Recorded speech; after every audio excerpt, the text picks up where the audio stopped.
Dear students, hello and welcome all of you in this video. My name is Jasvir Singh, your social science teacher.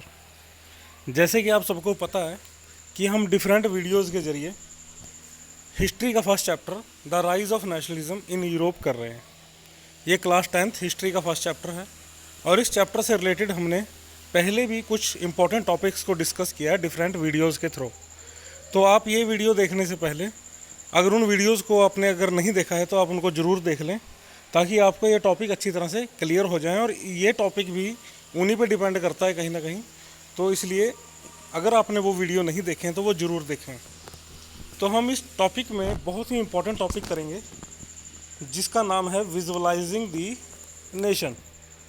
ये जो topic है ये ऐसा topic है, इसको स्टूडेंट्स जो हैं अक्सर इग्नोर करते हैं और जो हमारी बुक्स होती हैं उसमें भी इन चैप्टर्स के ऊपर ज़्यादा डिस्कशन नहीं किया होता, इसलिए बच्चे इसे ज़्यादा पढ़ते भी नहीं हैं। और एग्ज़ाम में अक्सर इस तरह का जो क्वेश्चन होता है वो आ जाता है। ये अक्सर 1 मार्क्स या 3 मार्क्स में क्वेश्चन पूछा जाता है और बच्चे इस क्वेश्चन को छोड़ आते हैं क्योंकि उन्हें पता नहीं चलता कि क्या पूछा गया है। तो ये हमने ध्यान से समझना है, ये बहुत ही इंपॉर्टेंट टॉपिक है, इसलिए इस वीडियो में मैंने इसको जगह दी है। तो विजुअलाइजिंग का मतलब क्या होता है? विजुअलाइजिंग विजुअल से बना है। विजुअल का मतलब होता है दृश्य जो हम देखते हैं। तो एक नेशन को हम कैसे देखते हैं उसका मतलब है, उसको यहाँ पर हम समझेंगे। जैसे कि पिछले वीडियोस में भी नेशन की मीनिंग को समझाया गया है, अब यहाँ भी आपको नेशन समझा देते हैं। नेशन एक वो लैंड एरिया होता है जहाँ पर लोग किसी कारण से आपस में जुड़े होते हैं, कोई बॉन्ड होता है उनके बीच में, कोई सिमिलैरिटी होती है। वो उनका रिलीजन हो सकता है, उनकी कास्ट हो सकती है, उनकी लैंग्वेज हो सकती है, उनकी कॉमन हिस्ट्री हो सकती है, उनके जो रहन सहन का तरीका है, उनके रीति रिवाज हैं, जो उनका कल्चर है वो हो सकता है, उनका ड्रेसिंग सेंस हो सकता है, उनका खान पान हो सकता है। यानी कि किसी बिलोंगिंगनेस होती है उनमें, लोगों में, और जिस जगह पर वो रहते हैं उन बिलोंगिंगनेस वाले लोगों को वो नेशन कहते हैं। अब जैसे कि हमने इस चैप्टर में प्रीवियस टॉपिक्स में समझा है, प्रीवियस वीडियोस में, German unification, Italian unification, unification of Britain या फ्रेंच रेवोल्यूशन। तो ये जो टॉपिक थे यहाँ पर एक चीज़ कॉमन है सभी में, वो है नेशनलिज्म।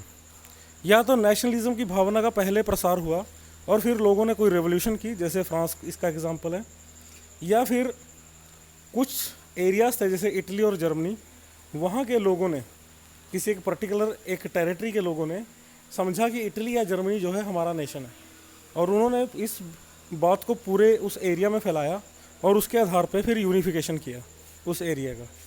या फिर ब्रिटेन का केस है जिसमें इंग्लैंड की सरकार ने, जो पार्लियामेंट है, उसने इस चीज़ की नीड को समझा कि ये जो स्कॉटलैंड है, आयरलैंड है, या नॉर्दर्न आयरलैंड या जो वेल्स है, ये एक नेशन हो सकता है। तो इस आधार पे उन्होंने नेशनलिज्म को आगे बढ़ाया। अब हम नेशन को कैसे देखते हैं, यानी कि हमारे लिए नेशन क्या है, नेशन हमें कैसे दिखता है। वैसे तो नेशन का कोई रूप नहीं होता, लेकिन फिर भी हमारे मन में एक पिक्चर होती है हमारे नेशन के प्रति। जैसे कि मान लो आप किसी दूसरे देश में हो, आप इंग्लैंड में हो, कनाडा में हो या यूएसए में हो, और वहाँ पर आप तिरंगा लहराते हुए देख रहे हो, तो आपके मन में तुरंत इंडिया की इमेज आ जाएगी कि ये तो हमारे देश का नेशनल फ्लैग है। या कहीं पर हमारे क्रिकेट मैच हो रहा है, मान लो आप अपने देश की टीम को, जैसे अभी ओलंपिक होने वाले हैं जापान में, आप मान लो जापान चले जाते हैं ओलंपिक देखने, और वहाँ पर जब हमारे देश का कोई खिलाड़ी गोल्ड मेडल जीतता है तो तुरंत जो है वहाँ पर हमारा नेशनल एंथम चलेगा। तो उसके अंदर जो नेशनल एंथम है वो हमारे देश को रिप्रेजेंट करता है। अगर हम उस जगह पर उसको देख भी नहीं रहे, ओनली सुन रहे हैं, तो हम तभी समझ जाएंगे कि कहीं ना कहीं हमारे देश से जुड़े कोई घटना इस कंट्री में हो रही है। तो इस तरह से कुछ सिंबल होते हैं जिनके थ्रू हम एक कंट्री को विजुअलाइज करते हैं। अब एक शब्द होता है एलिगोरी। एलिगोरी क्या होता है? एलिगोरी उन सिंबल्स को ही कहा जाता है जो एक कंट्री को प्रेजेंट करते हैं, जिनके द्वारा हम एक नेशन को विजुअलाइज करते हैं। अब ए स्टोरी, पोइम और picture which can be interpreted to reveal a hidden meaning is known as allegory. यानी कि कोई स्टोरी है, कोई कहानी सुनते हैं हम, या कोई पोइम हम सुनते हैं या सुनाते हैं, या कोई फ़ोटो देखते हैं, पिक्चर देखते हैं, और उसमें एक मीनिंग होती है, यानी कि जो डायरेक्ट विजुअलाइज जिसको हम नहीं कर पाते, और वो रिप्रेजेंट कर देती है कोई ऐसी बात को जो वैसे तो उसके अंदर नहीं होती, नज़र नहीं आ रही होती, लेकिन उसे हम समझ लेते हैं। तो इस तरह से जो है ऐसे सिंबल को एलेगोरी कहा जाता है। इस थोड़ा और डिटेल में हम इसे नेक्स्ट स्लाइड में समझेंगे। There were used in 18th and 19th century to spread the idea of nationalism. अब ये जो एलेगोरी है, ये जो सिंबल्स हैं एलेगोरी के, इनका जो यूज़ हुआ वो 18th और 19th सेंचुरी में हुआ, जिसके अंदर हमने जो नेशनलिज्म था, ह्यूमैनिटी ने नेशनलिज्म के आइडिया को स्प्रेड करने के लिए कुछ सिंबल्स को यूज़ किया था, जिनको एलेगोरी कहा जाता है। अब जैसे कि एक यहाँ पर पिक्चर है जर्मेनिया, ये पिक्चर है, देखो ये एक फ़ीमेल एलेगोरी है। ये कोई रियल फीमेल नहीं है और ना कभी जर्मेनिया नाम की कोई फ़ीमेल हुई है, बस ये एक फ़ीमेल है, एक फीमेल एलेगोरी है जिसने जर्मनी को रिप्रेजेंट किया। और इस एलेगोरी को यूज़ किया गया तब जब जर्मनी का यूनिफिकेशन हुआ था। तो जर्मेनिया जो है ये जर्मनी से जुड़ी है। इसको याद रखने के लिए हम एक ट्रिक मैं आपको बताता हूँ कि जी फॉर जर्मनी और जी फॉर जर्मेनिया, और जर्मेनिया में जो है जर्मनी जैसा ही नाम भी है। ये मैं आपको इसलिए बता रहा हूँ कि सेम फीमेल एलेगोरी फ्रांस ने भी यूज़ की थी, जिसे मरियानी कहा गया, मरियाने, और उसको फ्रांस के लिए यूज़ किया गया।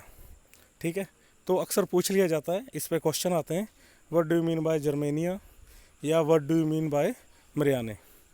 तो ये जो है मरियानी फ्रांस के लिए थी, जर्मेनिया जर्मनी के लिए। थोड़ा जर्मनी जर्मेनिया एक जैसा नाम भी है, तो आपको अच्छी तरह से याद भी हो जाएगा। अब आगे देखो, यहाँ पर एक पिक्चर है भारत माता। तो भारत माता ये भी एक फ़ीमेल एलेगरी थी, जिसकी अक्सर पिक्चर्स देखने को मिलती हैं या फ़ोटोज़ देखने को मिलती हैं। तो भारत की जो आज़ादी की लड़ाई थी उसमें भारत माता की इस पिक्चर को यूज़ किया गया as a symbol of nationalism और लोगों को उत्साहित करने के लिए। जैसे कि आज़ादी की लड़ाई के दौरान ये बताया गया कि जो भारत माता है वो हमारी माँ है, यानी कि भारत देश जो है वो हमारी माँ है, और जिसको अंग्रेज़ों ने जंजीरों में जकड़ा हुआ है। तो हमारी माँ को अंग्रेज़ों ने जंजीरों में जकड़ा हुआ है, तो हम उसके बेटे कैसे चुप बैठ सकते हैं या बेटियाँ कैसे चुप बैठ सकती हैं। तो जो भारत के लोगों को संगठित करके हमारी आज़ादी की लड़ाई में वो योगदान दें, वो शामिल हों, इसके लिए प्रोत्साहित करने के लिए इस पिक्चर ने, जो फीमेल एलेगरी जो भारत माता की पिक्चर थी, इम्पोर्टेंट रोल प्ले किया गया। और यूएसए के कंटेक्स्ट में देखें तो अंकल सैम का अक्सर जिक्र आता है। आपने अक्सर अंकल सैम सुना होगा, किसी कार्टून में, किसी सीरियल या पिक्चर में अंकल सैम ज़रूर सुना होगा। अगर नहीं सुना तो आपको शायद सुनने को मिले। तो अंकल सैम जो है एक यूएसए की तरफ से जारी हुआ था, जो यूएसए को रिप्रेजेंट करता था जब यूएसए का फ्रीडम स्ट्रगल चल रहा था। अब जैसे कि ये क्या है, ये अशोक चक्र है, ये हमारे तिरंगे के बिल्कुल सेंटर में है। तो ये अशोक चक्र भी एक तरह से एक एलेगरी है, हमारे कंट्री को रिप्रेजेंट करता है। ऐसे ही ब्रोकन चैन क्या है, ये फ्रांस में यूज़ हुई थी फ्रेंच रेवोल्यूशन के दौरान सबसे पहले। तो ये चेन कैसी है, ये एक चेन है जो हम लोगों को जैसे बांध देते हैं, तो चैन से बांधते हैं, जैसे हम जानवरों को बांधते हैं, तो एक चेन से उन्हें लोहे की चेन से बांधा जाता है। तो जो चेन है वो गुलामी का प्रतीक होती है, और जब वो चेन टूट जाए तो वो आज़ादी का प्रतीक बन जाती है। अक्सर 1 मार्क्स में पूछ लिया जाता है कि ब्रोकन चेन जो है किस चीज़ को सिंबलाइज़ करती है। तो यहाँ आपको थोड़ा माइंड में रखना है कि लिबर्टी को सिंबलाइज़ करती है, ये फ्रांस से रिलेटेड है। तो broken chain significance liberty. Next allegory है राइजिंग सन। राइजिंग सन जो है उगता हुआ सूरज। जैसे कि जब सूरज उगता है तो नया सवेरा चढ़ता है, नया दिन शुरू होता है। ऐसे ही जो उगता हुआ सूरज है ये नए युग का प्रतीक था, एक ऐसा युग जहाँ पर जनता को उनके अधिकार मिलें, जनता का शोषण ना हो, कोई राजा ना हो, कोई प्रजा ना हो, बल्कि एक कंट्री का जो सर्वे सर्वा है, जो अल्टीमेट पावर है, वो जनता के हाथों में हो, रिपब्लिक या डेमोक्रेटिक टाइप की सरकारें हों। तो इसलिए ये यूरोप में यूज़ किया गया rising sun as a allegory, new era को रिप्रेजेंट करता था। ऐसे ही स्वॉर्ड एक तलवार थी जो उन लोगों के लिए थी जो अपने देश के लिए लड़ रहे थे, तो ये रेडी टू फाइट को सिग्निफाई करती थी कि लोग जो हैं वो लड़ने के लिए तैयार हैं और अपनी कंट्री के लिए मर मिटने को तैयार हैं, कि अब ऐसे देश को कोई गुलाम नहीं बना के रख सकता, ऐसी कम्युनिटी का कोई शोषण नहीं कर सकता जो अपने अधिकारों के लिए सजग है और लड़ने के लिए तैयार है। और लड़ने के लिए उस वक्त में तलवार ही एक मुख्य जो वेपन हुआ करता था। नेक्स्ट है okay leaves, crown of oak leaves. तो ओक जो है एक पौधा होता है, उसका क्राउन था जो हीरोइज्म का प्रतीक था। जो सबसे पहले आपको एक पिक्चर दिखाई गई थी जर्मेनिया की, देखिए जर्मेनिया को अगर हम ध्यान से देखें पिक्चर को, ये देखिए ध्यान से देखिए कि जो ये फीमेल एलेग्री है इसके सिर पे एक पत्ते से नज़र आ रहे हैं, तो ये जो पत्ते हैं ये ओक लीव्स का ही क्राउन है। अब ये जो ओक है ये यूरोप के अंदर हीरोइज्म का प्रतीक माना जाता था। हीरोइज्म वैसे तो फीमेल एलेग्री है, हीरोइज्म का मतलब होता है बहादुरी, कि यहाँ के लोग जो हैं बहुत ही बहादुर हैं और वो अपनी बहादुरी के दम पे ही अपने आप को फ्री करा पाएंगे, क्योंकि ऐसी कम्युनिटी को, ऐसे कल्चर को डिप्रेस नहीं किया जा सकता जो बहादुर हो, तो ये जग जाहिर है। तो ओक जो ये ओक लीव्स का जो क्राउन था ये हीरोइज्म का प्रतीक था, और ये जो है जर्मनी में जर्मेनिया के का क्राउन के सिर पे क्राउन था, ये उस पे उससे ये लिया गया है, जर्मेनिया की पिक्चर में से यूज़ हुआ है। ये जो उगते सूरज की मैंने फ़ोटो दिखाई आपको, जैसे कि दोबारा दिखा देता हूँ, यहाँ पर ये कंप्लीट फ़ोटो नहीं है, तो ये जो कंप्लीट पिक्चर है ये यहाँ दिखाई गई है, तो इसे आप ध्यान से देख सकते हैं। और ये स्वॉर्ड को एक तरह से और यूज़ किया गया है, जिसके द्वारा जो है एक तरह से एक तलवार भी है और लिखने के लिए भी एक कलम की तरह भी इसे यूज़ किया गया है, यानी कि जो नए आइडियाज़ हैं उनको ये रिप्रेजेंट करती है। तो इस तरह से डिफरेंट एलेगोरीज़ के द्वारा जो है डिफरेंट तरह के जो नेशनलिज्म है उसका प्रसार किया गया।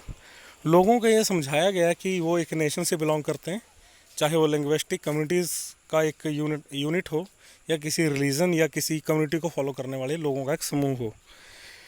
और जैसे कि जर्मनी में डिफरेंट एरियाज़ में जर्मन स्पीकिंग लोग फैले हुए थे, तो उन्होंने मिलकर एक जर्मनी का निर्माण किया, या ऐसे ही इटालियन कल्चर से जुड़े हुए लोग अलग अलग एरिया के कंट्रोल में थे, कोई ऑस्ट्रिया के अंडर था, कोई फ्रांस के अंडर था, या कोई पैपल स्टेट में था, कोई स्पेन के कंट्रोल में था, तो उन्होंने मिलकर एक यूनिफाई किया जर्मनी को।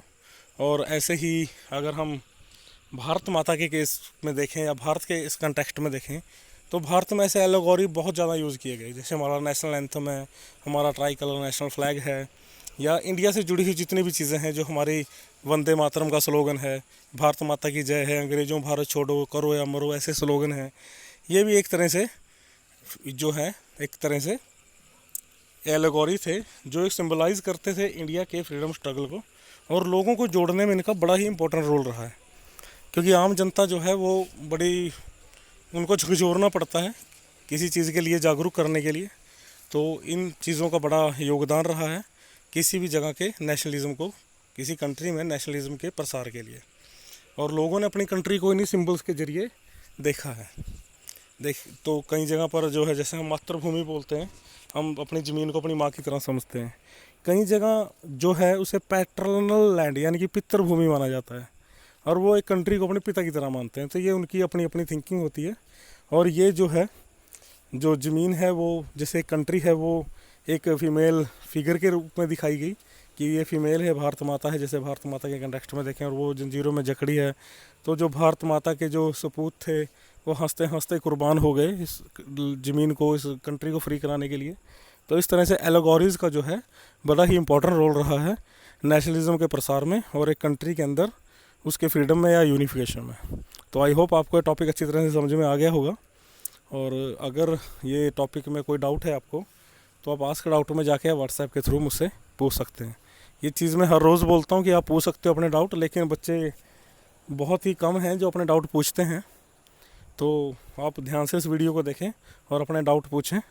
ये टॉपिक जो है ये बुक्स में ज़्यादा डिटेल में एक्सप्लेन नहीं किया जाता, और इसे ज़्यादा बच्चे इग्नोर कर देते हैं, और जब एग्ज़ाम में ये आ जाता है तो फिर प्रॉब्लम में आ जाते हैं।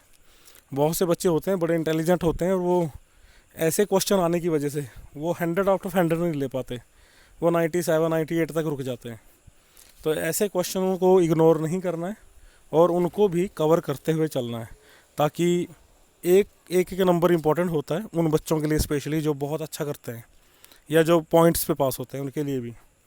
तो हर एक पॉइंट को समझना है, और क्योंकि टॉपिक में इनका बड़ा अहम रोल है, अगर इसे ध्यान से देखें तो इसे अच्छी तरह से आपने समझ लेना है। आप इस वीडियो को फिर से देख सकते हो और आप अपने डाउट भी पूछ सकते हो। तो आई होप आपको ये समझ में आ गया होगा। Thank you all of you, happy learning.